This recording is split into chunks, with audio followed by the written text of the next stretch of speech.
দেখুন ধবলারশিবপুরে সার্বজনীন শ্রী শ্রী মনসা মায়ের কাছে একজন আমাদের স্থায়ী বাসিন্দা মহাদেব বারিক উনি সাপটা নিয়ে এসে মায়ের কাছে পুজো অর্চনা করার জন্যে। এই সাপটা আপনি হঠাৎ করে নিয়ে এলেন কেন? এই সাপটাকে হঠাৎ মায়ের মন্দিরে নিয়ে এলেন কেন?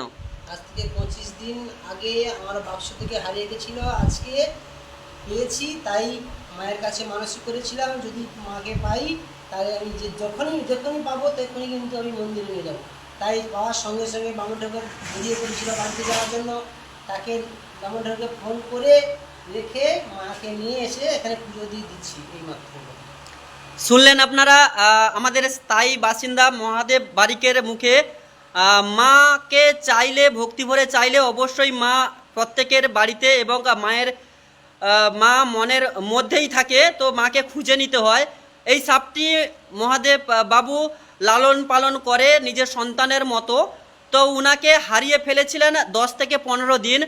তো মায়ের কাছে মানসিক করেছিলেন এই সাপটিকে যদি বাবু ফিরত পান তাহলে মায়ের কাছে পুজো অর্চনা দেওয়ার জন্য আসবেন। দেখুন মাকে আবার ফিরে পেয়েছেন, মায়ের আশীর্বাদ পেয়েছেন, মাকে সবসময় নিয়ে উনি থাকেন। তো আপনাদেরকে অনুরোধ করে বলবো মাকে কখনো অবহেলা করবেন না, মাকে মন এবং ভক্তি ভরে ডাকুন, দেখবেন আপনারও মায়ের চরণধুলি পাবেন। তো একবার মন স্থির করে বলুন, জয় মা মনসা, জয় মা মনসা, জয় মা মনসা। ওং আশ্বিকাশ্য মণির মাতা ভোগিনী বাসুকী স্তোতা জরৎকারু মণির পত্নী মা মনসা দেব্যই নমো নমঃ। সবাই ভালো থাকবেন, সুস্থ থাকবেন। জয় মা মনসা, জয় মা মনসা।